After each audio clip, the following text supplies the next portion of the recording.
Fort Community Radio. And this is 90.1 KPFT Houston.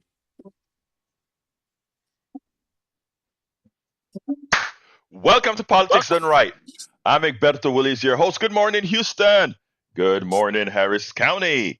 Good morning to the great state of Texas, and good morning to the United States of America. Good morning to every nook and cranny where our 100,000 watt transmitter gets its signals in so that you can turn on your FM radio if you still listen to those and listen to our music. But of course, many of you are listening over the internet, which means our reach is throughout the world. We get callers and inputs and chats from all over, folks. We have listened. We've got coverage. We've got coverage. We've got coverage.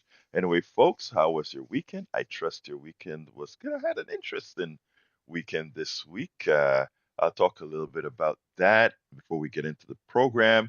But first and foremost, we get to the geniuses that make things happen in our studio on Caroline. Good morning, studio.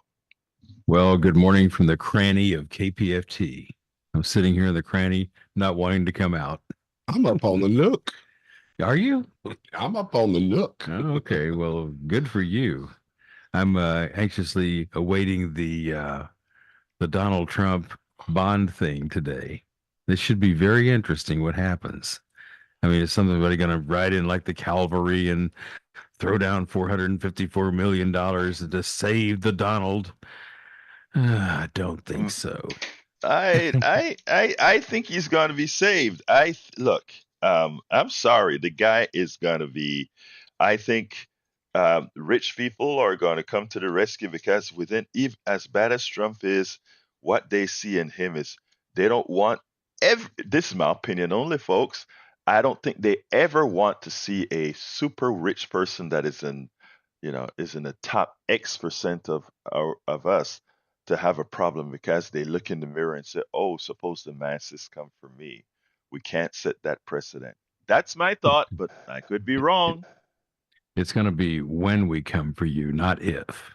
Oh man, So I love your way of thinking, brother. the thing about it is, well, look, if they see him as potentially winning the presidency again, which hopefully that's not going to happen. But if they see him as winning the presidency again, they go, well, Donald, when you were needing that $454 million, we did you a favor. Now it's time for you to give us a favor too. So you No got to look kidding. at it and go, yeah, okay, the presidency is now for sale. The possible presidency is now for sale for $454 million Yep. until the next civil trial or the next trial where he owes even more money. So let's just wait. This guy is a sinkhole. I mean, rich folks, if you're thinking about donating to Donald Trump or loaning him money, think again. He has swindled everybody in New York, and they all knew it. They said, we could have told you that he was a swindler. So beware. Politics, if you buy a politician today, that's the same politician that will bite you tomorrow. So be Amen. aware. And he has preached. I have. Now I'm going to get down off of my soapbox and let Jack give us some wisdom, because Lord knows I certainly don't. Well, You okay. do. Good morning, Berto. How are you? I am doing fine, my brother. Talk to me. Okay. I read your post this morning. 15 million jobs added under Biden, 143 billion in student debt relief, record-breaking corporate profits.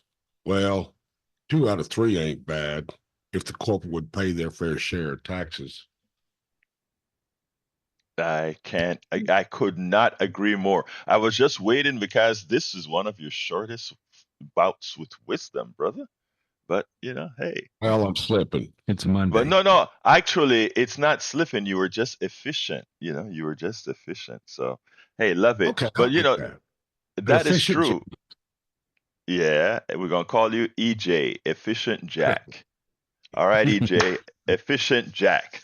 But anyway, folks, I had an interesting weekend. I had a sort of a horrendous week last week because my wife was in the hospital and I slept at the hospital, then ran back here to the studio to get the show done. It was just crazy, crazy, crazy. Well, she got home on Thursday, which means I could kind of resume most of my activity on Saturday. I was supposed to go to a function at the UU Universalist Church in town, but I didn't want to leave the Kingwood area because, you know, just out of the hospital in case something came up. I wanted to be close by.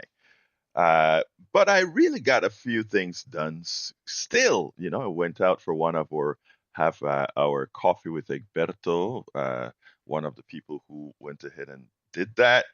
And usually it was supposed to be a sit down for an hour, and instead it turned out to be a sit down for 3 hours of good discussion with somebody that is very conservative and very far to the right. It turned out to be a great discussion, and I really enjoyed it. And then we also had somebody come over. Uh, Come over. My wife has some friends, and they said, you're sick. We're going to be bring stuff over to the house. And the first thing she did when she came into the house yesterday said, "Stay away from me, you progressive." This is Democrat not talking now. "Stay away from me for progressive. You try to take my job." She was kidding, of course. And she said, "I brought you guys all this food, but Egberta, you can't eat because it was bought with oil company money." She listens to my show. I gave you a head. But the reason I brought that up is we did all of this in jest, and we had all this communication with all kind of folks. I also had my HVJC meeting where we are pretty progressive folks, and I sat back last night and realized, it's funny. I went through the spectrum of people over this weekend. I had some other contacts as well. Spectrum of people this weekend, and it was so. What is the word that I want to use? We discussed politics, we discussed some religion, we discussed all these things, but not once did we show that kind of animosity towards each other that you're seeing on Fox News or uh, MSNBC and all these things where these folks with these different ideological beliefs just were at each other's throats. And folks listened to what each other was saying. They had jokes, they talk other issues, etc. And then the first thing that hit me was, that is who we are generally. I mean, we actually, without bad external forces, and I'm not only talking about in today's world, I'm talking about when the world was a nasty place, you know, when we kind of just enjoyed our humanity, if you will, things worked out pretty well. It's funny because I after our friend left and I texted her and I said, "Hey, look, thank you very much. I tell you that oil money dinner was so good. I appreciate you." And the reply is just like, "Man, it was just great seeing you guys." I mean, that is where we should be as a society. And if we are there, we don't give that opening to the politicians to do what they do to get what they want. And again, I was just looking at that through the microcosm of 3 days, 3 days on the weekend. And I just kind of reflected and said, imagine if we could get there. Imagine if we could get to the point where we don't make these things cause us to hate on somebody, want to do harm to somebody, etc. And it comes from making sure that we don't allow others agency over our minds. Uh, don't allow others to have agency over your minds. Allow them to fertilize your mind. Allow them to water your mind. In other words, allow them to throw seeds in your mind. And for seeds that grow, fine. For seeds that don't grow, fine. For seeds that grow distasteful plants for you, hey, get rid of them. But it doesn't have to cause any problem. That is my little start of my little soapbox today. I just thought about that, in the interactions I had with quite a few people over the weekend, just staying right here at home. Anyway, Patrick Barron, it's a beautiful day in the neighborhood, and I have been waiting for this, and I have up all night. I do not think someone will bail his treacherous butt out. LOL. It seems like you think exactly like Brother Howard is thinking. We'll see what happens. Let me tell you, my gut feeling, the court's going to bail him out. I think the court's going to bail him out and give him time, all that good stuff. And they may give him enough time for him to get Truth Social to have the board of directors get rid of the 6 months waiting period, and he'll go ahead and sell a few Truth Social stocks. The stock price is going to tank, but he'll sell enough of it to get $500 million. We'll see. I don't know. I just know that some people play by different rules than the rest of us. And until we realize we are all in the same boat, we'll stop allowing those special people, like the wealthy, to get away with what they get away with. All right, Patrick Baron, thank you for those comments. Great comments. Anyway, the title of the show today is Confirmed Trump Tax Benefited Rich Execs. And there's a distinctive article out of Common Dreams. I like Common Dreams because, again, it's a paper with progressive but fact-based information, unlike some of our more well-known rags. AOC rips Tapper's Trump defense, and Todd rips NBC. I don't know if I'm going to get to the videos yet. It all depends on the calls that we get, etc. But always remember, you can always find the videos, etc.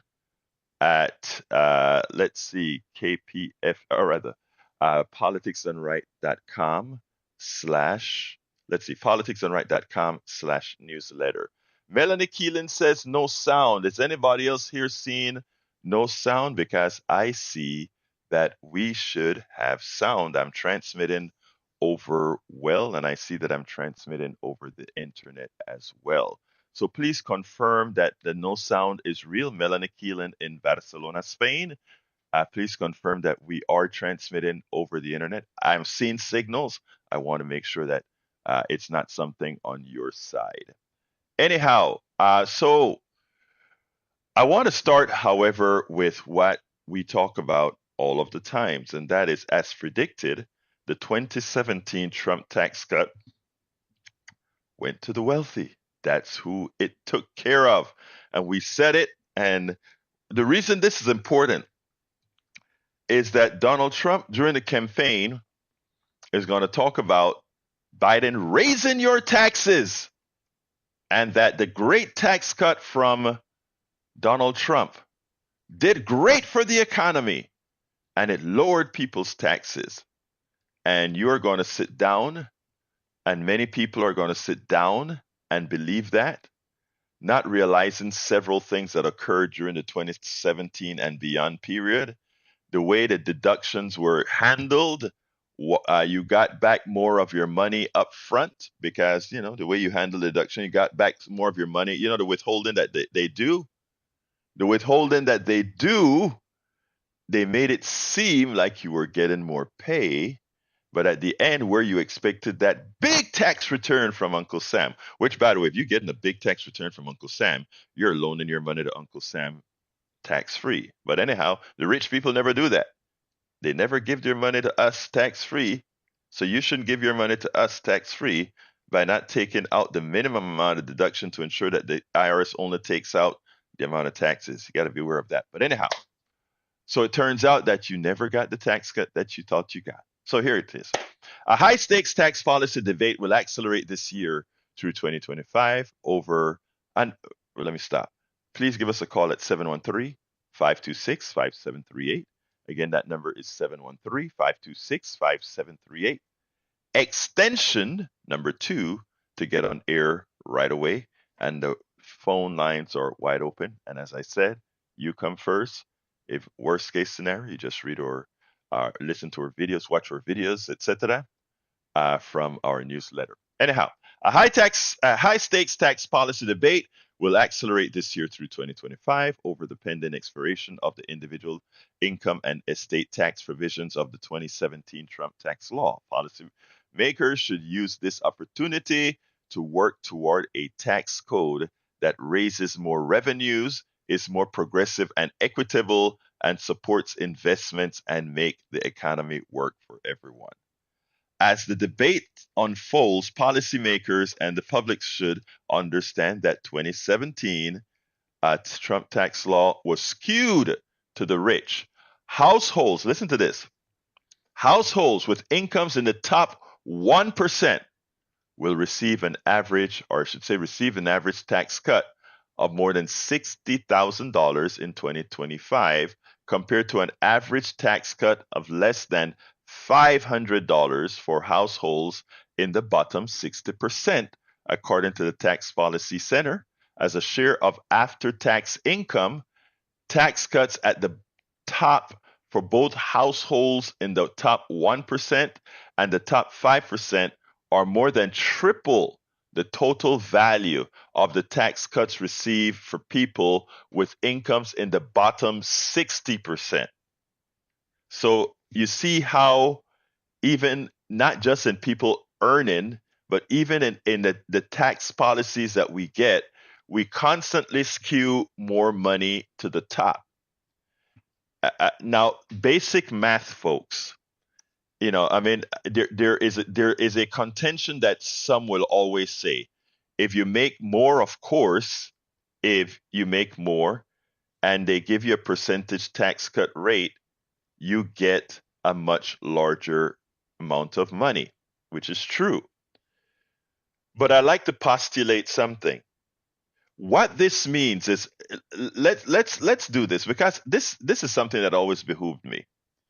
They make tax policy a percentage policy. Well, if you make X amount of dollars, right? Or no matter what you make, you pay when you do sales tax. It's in Texas, it's 6.25% for state tax, another percent for county, another percent for city. It's a percentage. So anything you spend, you pay a percentage of. Now, I can deal with that somewhat. But when it comes to income, the monies you earn, if we just make it a percentage, that holds true. If you make $1,000 and the tax rate is 22%, you're going to pay on $1,000, you're going to pay $220. But if you get a tax cut, let's say a 10% tax cut, you only get back $100, right? If your income is $1,000. But if you make $100,000 and you get a 10% tax cut, you get a windfall of $10,000. I always talk about us being indoctrinated in the way we think, right? Why are we taxed on percentages? Why are we given tax breaks on percentages and not based on value, right? Because when you get taxed, or whether it be taxed or tax breaks on percentages, it says that your taxing is regressive and your tax breaks are progressive. Think about this. Why is it then that you are going to get on $100,000, $10,000 tax break for somebody making $10,000, $1,000 tax break? Same persons, right? Same persons.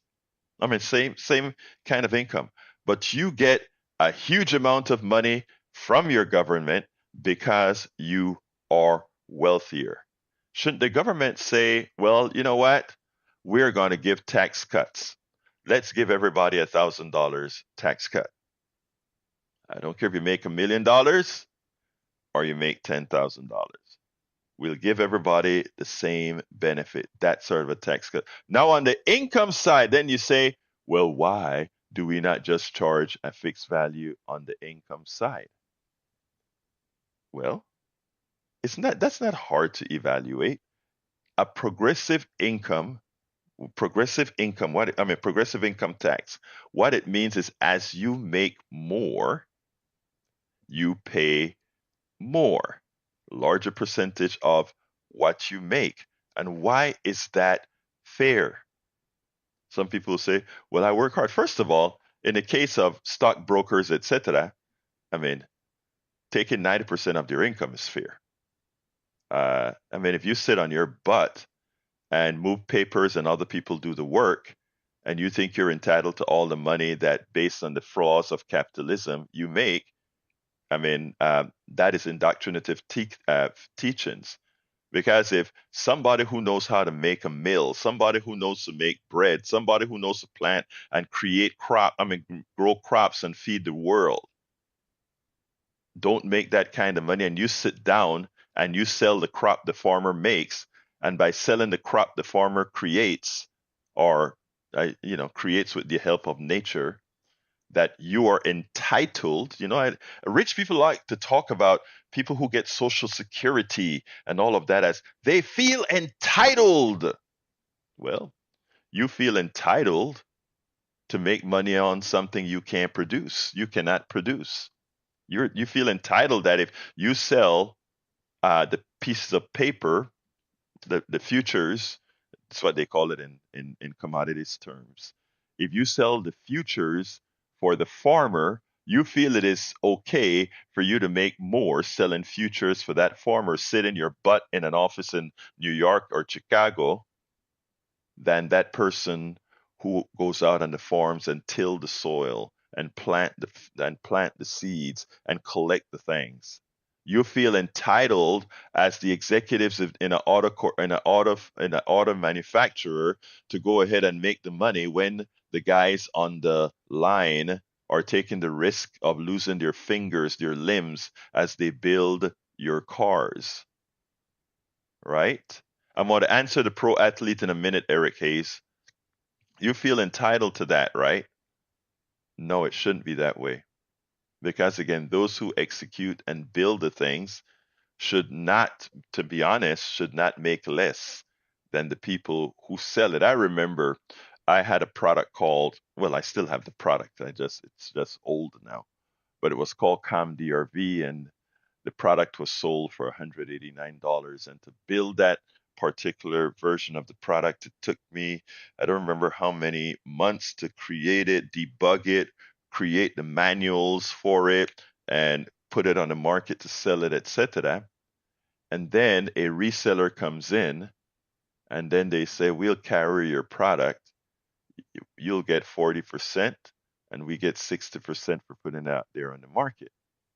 To which I said, thanks, but no thanks. I'll sell it on my own. Luckily, the internet was coming into fruition, and it made things much easier. Now, Eric Hayes says, do pro athletes deserve the millions they make? Should they pay 90% tax rates? Yes.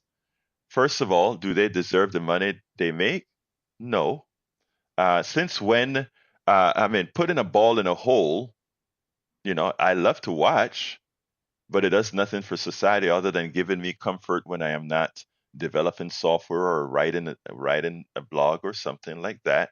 So having a progressive income tax that eventually gets to 90%, makes sense. I know it's hard for people to swallow because we have been indoctrinated into believing that what people's worth is, right?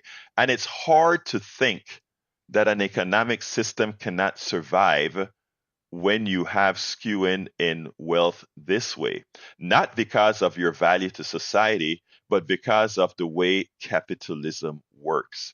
And it's hard to disassociate capitalism from our way of thinking because all our lives we were programmed to think that way. I'm going to pause here to go to Donald. And by the way, folks, the telephone number is 713-526-5738. Again, the number is 713-526-5738. I would love to hear from you, and I'd love to hear about your thoughts about some of the things that we're talking about today. I don't necessarily. I would love to talk on this subject that is open-ended, as a and have you go to the newsletter and watch the videos on AOC and watch the videos on Chuck Todd, knocking NBC, etc. Let's go to Donald and come on, and then we'll move on. Come on in, Donald.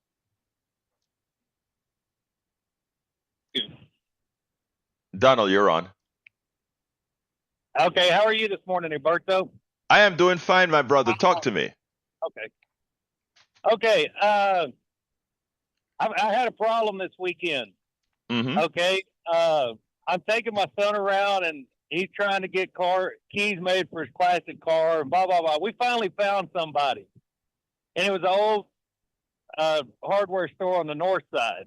And I took him down there where we live. And we go through all this and I find the right person to do it because I don't want to deal with a snowflake at the front counter. So I go back there and find the grumpy Mexican man. Okay, he's doing the key and everything, and he looks at my son because I go out and test one and come back. And he looks at my son and goes, your dad's intelligent because he knew to blank everything else. Because everybody else was putting it in the program, in the new automated one, and it wouldn't take it. This old man does it, and he looks at my son and says, you know what? There's a difference. I'm a Mexican, not a Mexican. And he looked dead in my son's face and started laughing. Now, how do I reprogram that is what I'm asking you today, because everybody messes with me, and they even mess with my kids because we have a good nature, and we're not harmful in any way whatsoever, and we show people respect. But they're always jabbing back at us with comments like that. So do I reprogram? Because I don't want my kids to go to the reprogramming camp. I don't want them to be reconditioned and reprogrammed because of things they might say. So how do I fix that? Do I wear a sign or something that says, don't talk to me like a human being? It's all politics. No, actually, I think you had a great experience with the person. The person that you spoke to probably realized the kind of guy that you are. You like to BS. You like to have fun. You like to take, you don't care about. Let me tell you something, okay? I like people who can do things like that.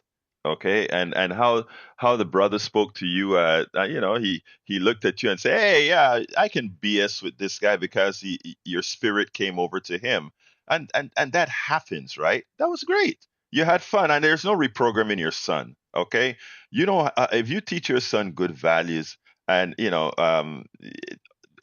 things are okay. I love that little scenario, right? I love that little scenario. And by the way, you see that guy sitting behind that counter who did the keys? I wonder how valuable that the owner of that store was to that, or is to that guy. I wonder. Well, that's why he's been there and he's grumpy and he puts up with him. But the point was he got a tip also, even though they're not supposed to take it, because that's what you do when you get good service. And that's what I Right. taught my son. But the Right, whole but thing, got yeah. people up politicians, they're sitting there saying, well, this is just a debate. No, it's not a debate. You speak from your heart, you use intelligence, and you tell the people what they need to hear, not what they want to hear. And it's not a There. debate when one says something horrible to the other and the other one says something horrible back. Everybody's tired of it. You guys can take this and run with it. You need to speak from your heart and be fact-based, and sometimes you've got to say stuff. Even though it may not be what people want to hear, you have to tell the people the truth. I could not disagree with that at all, right? I mean, and that's what I try. I hope that's what you get when you listen to Politics Done Right. And if at any time you don't, it is your duty to say, Egberto, you're doing a terrible job, right? So, I mean, no, look, I am with you on that, Donald. I'm absolutely with you on that. And again, and I gave. Oh, I'm go sorry, I ahead. missed it. I I missed that. What's your highest tax rate you've ever paid? When my When you had business was. your own business, when you work for a corporation, just a Uh, ballpark, highest le- yearly taxes you paid. Let me tell you, when in the top, when I produced a product called ComDRV, and another friend of mine created a specialized what's known as a serial port in those days that all the service stores use and the oil companies used to run the gas pumps and transmit the data to the main store, etc. I they centralized on my software and my hardware. Okay, and that few years that they were building out all those things around the country, I cleaned up, and I was in the highest tax bracket. Everything, of course, all of that is gone now. 12 years of doing this will eat everything, and which is what it did. But I tell you, I tell you what, that being awashed in all of that, in as much as I worked hard for that, it opened my eyes into how disparity really worked. Because I, it's funny because the woman that I told you came over that said she's not going to let her daughter listen to my show anymore. She was kidding because of how progressive I am. She said the reason why she wasn't going to let her daughter listen to the show is one of the shows I talked about making so much money, I felt dirty. And also I said that, and look, I'm from Panama. I'm from a small country, okay? And being from a small country and not ever seeing that kind of money. And not only that, as I said, I worked hard. I mean, I worked I've always worked between 12 and 16 hours a day, no matter what I'm doing. I'm doing politics right now, which makes me no money, which has eaten all my money. But I tell you, I still work the 16 hours a day, 12 day, and back when I was developing ComDRV, same thing. All right. So I did the work, but still just seeing that I could sit on my butt after all these products is developed and have these companies, awash you in the things that you got. And then going out and see how hard people work, whether manually or otherwise, it really did something to me, right? So the answer is I'm not in the lowest tax bracket, but I've been in the highest tax bracket before, and like I said, the feeling, you would think that you're feeling happy. I didn't feel all that happy, and I wrote an article about that as far as when I transitioned into doing what I do now. I may be an idiot, but in fact, a lot of my friends call me an idiot. But I sleep well at night. So, but it's important for You had people. to walk away from it because when you're in the 1 to 5% tax bracket, 60, 80, 100,000 is nothing to pay in tax. No, look, and that was the thing. Let me tell you a little story. It's nothing. Let me give you a little story, okay? And I tell this story all the time with Boeing. I had this other product called ComDRVNT, and it was the only product on the market that could do something special with the serial ports that Microsoft programmed. Actually, Intel developed a piece of hardware with a flaw, and Microsoft's software couldn't program it. I found a proprietary way that I released in the public domain, but a proprietary way to control this chip on this board. And when I did that, I licensed it just like Bill Gates used to license MS-DOS. I licensed this product to Boeing, and when it was time to get, they wanted a 10,000 copy license, right? So I went ahead and I quoted this crazy value to Boeing, and they were going to eventually buy. So and they just wrote back and said, okay. I mean, these were emails. Wrote back and said yes, and they send us a contract. And I sat back in my chair and I'm like, damn, that's how things work, eh? There was no questions asked or anything, and I was going to be awashed in this money, right? And then I started to think, of course, corporations don't think like that, because ultimately, what happens is whatever I am paid, the exec's not going to pay that. The shareholders are not going to pay that. It's going to be eventually on the lowest man on the totem pole will always pay the bill, which in this case was the person who buy airline tickets. So you hear me talk about inflation, and inflation is not the problem of the government of Bush or Biden or whatever, but it's what corporations do, right? All the companies they play with money as if it's monopoly, but for the person at the bottom of the totem pole, they are the ones who always pay the bills. And for those who think, well, look, that guy who makes $1 million, he's going to pay $200,000 in or $300,000 in taxes. Yeah, but he didn't really earn that million, you know. Those people that are working hard in our society, go to the bus stops, go and watch the freeways every morning in Houston. How many of those people are voting against their interests because they're working so hard for somebody who sits on their butt and go make a lot of money, and we feel that they are entitled to making all that money on the work we do, and then we go ahead and look at our poor people around us or our middle class people around us who want good social security, who want good disability income, and say we need to cut entitlements.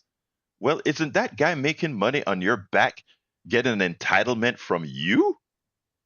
The slave mentality that we have grown, that we've been inculcated with Donald, is the kinds of things that I'm trying to mitigate, trying to get out of our minds. If people will listen, and if people would look at themselves and say, I am worthy. Anyway, anything else, Donald, before I get back on my soapbox? Well, where are you going to find that orb that's worth all that value, that sets the value of the world currency and what the value of their capital is? Who holds that? Because when you find that out, then you have your answer. Because they play with it like we're toys, and their value stays high, and they devalue currency. So who controls that? The banks, or is there a cabal? I don't know. Oh, well, brother, you answered it. You answered it. It's a cabal. First of all, our banking system is not the government. Our banking system is a group of private banks. The banksters, when you hear about the banksters, guess what? It's real. And when it comes, and let me give you what has been the greatest fear of America right now because of how we control the world's currency in the dollar. Everybody should have heard something called BRICS. It's Brazil, Russia, India, China, and South Africa, and other countries have joined this consortium to take away the monopoly of the countries that monopolize on, they're based on the dollar and the euro, to change that paradigm so that we can really have the resources of the earth shared equitably, because right now they don't. France's prime minister said, as the African countries in the Western, the belt where you have all those former French colonies that are revolting right now, that you never hear on TV because they're scared of the spread of that spreading in Latin America and Indonesia. They don't want the spread of people realizing, why have we tolerated this for so long? But what's happening? Go ahead. Okay, people don't know. Haiti had to buy their freedom back from France, if I'm correct. Yes, they did. That's correct. Okay, why is this not in schools? It's called a world that we live in, and it's a world that we all must interact in, because there's only one of them. And I'm going to get on you right now because you hadn't watched the Great Dictator speech, but you can beat up on me. Talking to you. Thank you, brother. Thank you. It was always great talking to you, but he's going to beat up on me because I still haven't read or watched the Dictator thing. I mean, so much happening. But the Haitians had to buy their freedom. I mean, if people don't find that distasteful, I mean, it occurred here in the United States as well. When the government ended slavery, a lot of some slave owners, I think it was in the states that didn't rebel, they actually got reparations. I thought it was funny, right? the people who did the works, the slaves, never got reparations. They never got reparations for the work they did to build this country. But the slave owners, some of them did get reparations from the United States government. When you hear about not teaching critical theory or whatever they want to call it in schools, even though it wasn't, right? What they're really trying to say is they don't want you to know history, because all people are fair, you know. The people who have done all the wrong in society had never been the masses, right? It's not the masses that have done wrong in society. It's the distinct leaders or kings and queens or feudal folks. They decided how to find a way to take advantage of people. And one of the reasons in America right now, we are burning books and we are stopping people from reading certain types of books under the premise that it'll teach people to hate America, or it will make white people feel, white kids feel ashamed. It's a sham. All kids want to learn stuff, and no kid is going to take the blame of their ancestors for what's happening today. But that's not the issue at all about people feeling bad about what their people have done. That's crap. I don't know anybody who sits down there and say, well, you know, my great grandfather did this and that stench is on me. No. The only stench on you is what you do, not what somebody did that reared you or something like that. And that's why I constantly talk about, if we start looking at each others as individual human beings, not as individualists or rugged individuals, because, you know, that's another thing capitalism uses to take advantage of you. They prevent the formation of true societies, right? True societies mean all the people that I hang around, and when he needs a cup of sugar, I take a cup of sugar, and when I need a cup of flour, he brings a cup of flour. All of that stuff that makes society is gone. You know, it's gone. You know, I remember here in when we just moved into this neighborhood, we tried to foment that kind of a society, and as politics changed, you could palpably see how the society changed. Anyway, Donald took me off subject. Well, I don't think he took me off subject. I think he allowed me to rant some. But anyhow, Eric says, do pro athletes deserve the millions they make? No. That's a simple answer. No. All right. And by the way, folks, you can give me a call, 713-526-5738. I know some of you probably are seething because of some of what I said. I would love some of the people who completely disagree with what I said with wealth, income tax, and that sort of stuff to give me a call. I would love to hear your point of view. 713-526-5738. We only had one call for today.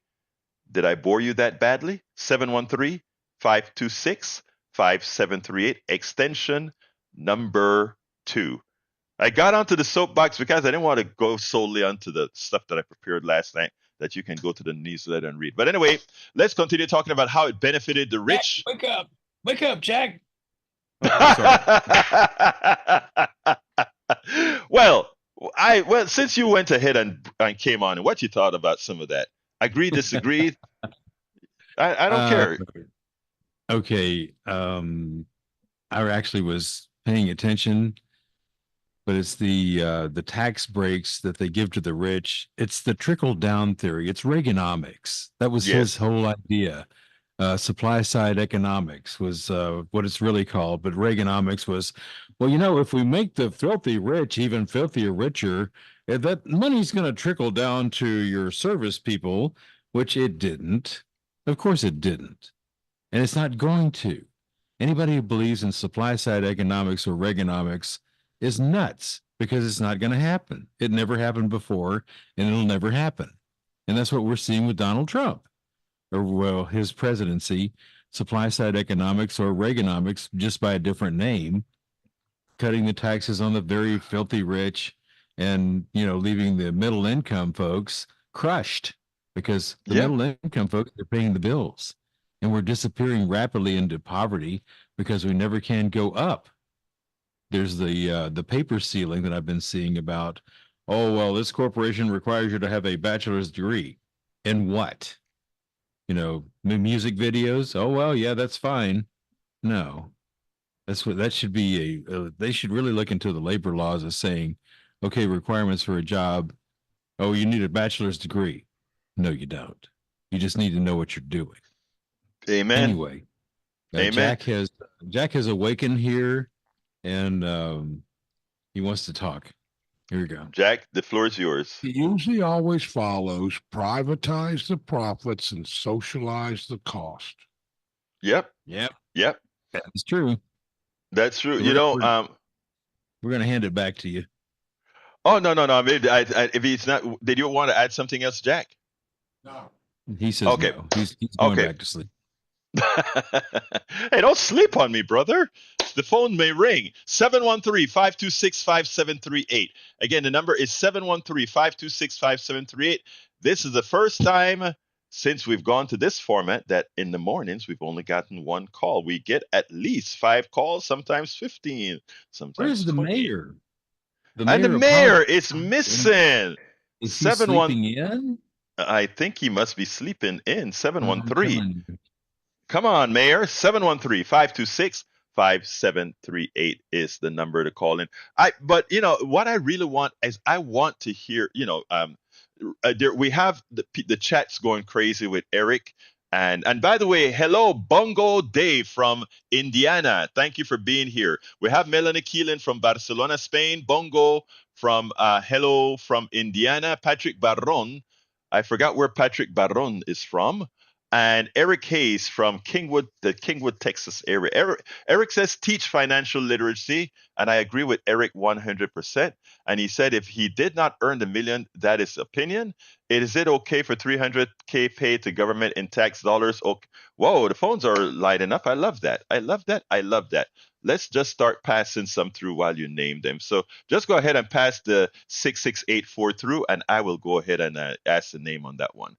6684. Welcome to Politics Done Right. 6684. This is Brian. Hey, Brian, talk to me, brother. Okay. You're just talking about supply side economics. It works. Yeah, it works. Yeah, it works. Tell me how. Let me see. During the Kennedy era, he took the tax rate on the top tax 10%. 94% to 70%. That spurred the economic growth of the 60s and 70s, which actually stopped during the economic turn down due to the oil embargo when we supported the state of Israel for the 73 war. We couldn't get any oil, so there was a lot of lost jobs. Okay, let me just I know the numbers because I wrote the book called As I See It: Class Warfare, the Only Resort to Right Wing Doom, and I did calculate the numbers, and it's right there for all to see. But let me just give you a quick thing because I got to go. As I asked for callers, it just filled up. So let me just tell you this real quick, Brian, and then we'll talk tomorrow.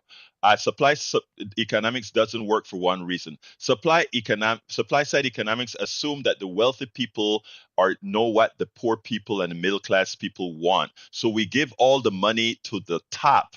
Remember, I explained how taxes work to the top, and supposedly they'll create the factories, etc., for what people want. Guess what? The best people to tell what they want are the people. And if the people are if we give the money to the people and not to the top, what we get is demand-driven production, which is what's known as efficiency, because the factories are built for what people want and not what folks think they want. We talk about it more tomorrow. Brian, let's go to Peter, line 2. Come on in, Peter. I'm going to kind of go through people quick now. I asked for the calls and you guys answered. Come on in, Peter. Good morning, Edberto. Thank you so much. And yeah, I love the conversation this morning. Of course, the child tax credit needs to be part of that equation because we need to get that back. We need to get money back in the working people's pockets. And I also love your idea about the like say $1,000 here, $1,000 there, as opposed to percentages, because it seems like that's a much more fair system. And Yeah, it's just a complex, taxes that no one really wants to talk about taxes. It's a difficult topic, but I would have loved to heard more about AOC and what you have prepared. So Let maybe me for just tomorrow. tell you, it's all there. It's all there. Everything that I do is written down and the videos are there. Go to politicsdoneright.com/newsletter. I did a Oh, my whole friend. I did a whole talk about it. So I did a commentary. Everything is there. So I'll talk to you later, Peter. Got to get to James. My future colleague, because actually that's for Dan Crenshaw. He's right next to There you AOC. go. His office. Can't wait for that Good to luck. be my office. Good luck in your race, Peter. Good luck in your race. I'll be voting for you. I already got Let 17,000 votes in my there you, primary, so I'm you going to got need your it. guys' help for the Thank you, for the brother. mayor You, election. Knock you out got me. Crenshaw. You got me, King Peter. Let's Cliff go and to Crenshaw. James. Let's go to James. Come on in, James. How's it going? Yeah. Can we pivot, or we have to talk about taxes? No, and no, the no. economy? Just anything, just quickly that I can answer and move on. Yeah, immigration. Immigration. Yes. A public school teacher in Houston, and I teach exclusively refugee, undocumented minors from all over the place for the past 30 years. And I heard what AOC said the other day, and about immigration, that it's not a problem. It's not all this. Anyway, I love these kids, but what a lot of people don't understand is that it's not a monolithic group. Kids and people come here for so many different reasons. And from like just wanting to have a better life, some people come temporarily. They know they're coming for 3 years, send the money back, and go in Guatemala. I go to Guatemala a lot. They buy a little piece of land, or some people come. There's James, so wrap many it up for me. Tell me come on your show. give me your punchline. Punchline. It's the people rushing the border. Some of those people are going to be here for a little bit of time, and some are going to be gone after about 2 or 3 years after they earn money to buy a house in their country. I'm not for or against that. It's just a fact. And guess what, James? I have two things to tell you. First of all, teachers, I revere teachers more than any other profession. So thank you for what you are doing, number one. Number two, on immigration, the immigration problem is not at the border. We do have an immigration problem, but listen to what AMLO from Mexico said on 60 Minutes yesterday. That's how you handle the immigration problem. Check it out, 60 Minutes yesterday. Oh, yeah. What AMLO had to talk about. We'll talk another time, James, when we have more time. Okay. Thank you so kindly, and thank you for being a teacher. Brother. Take it easy, man. All right, let's go to Johnny. Come on in, Johnny. My brother and the mayor finally calling in. Johnny, only giving you a minute, brother. Talk. Okay. I have an uncle who has a condition whereby he is prescribed a pot of coffee, to drink a pot of coffee every day to slow his heart down. I don't know what that condition is called, but similarly, what I do is bradycardia. In the dark, deep breathing in order to relax. I find you relaxing, not boring. Big difference. By the way, when you guys talk about inequity, the thing that bothers me, that gets me aggravated and wakes me up, gets my heart beating and my blood pressure up, is when I hear on NPR yesterday they're talking about we need more private-public partnerships for whatever it was she was talking about. All right. Stop. You have been so right on that private-public partnership thing. I need to do a show on that to show how it's nothing more than a payoff to politicians to give corporations access. Thank you, brother Johnny, and thank you for calling. Got to jump to Mike. You're a great guy. Mayor of Politics Done Right. Let's get to Mike. Come on in, Mike, real quick. Yeah, good morning. So supply side economics, dropping the tax rate from 90 to 75 or 50 or 33 is not the same as dropping it from 33 to 25. Yeah, I mean, if you go from 90% taxing, I agree that's kind of like suffocating the economy. You drop from 90 to 50, you're going to spur economic activity, investment, and the creation of jobs. But when you're at 33 and you drop the tax rate to 31, that does not have the same effect.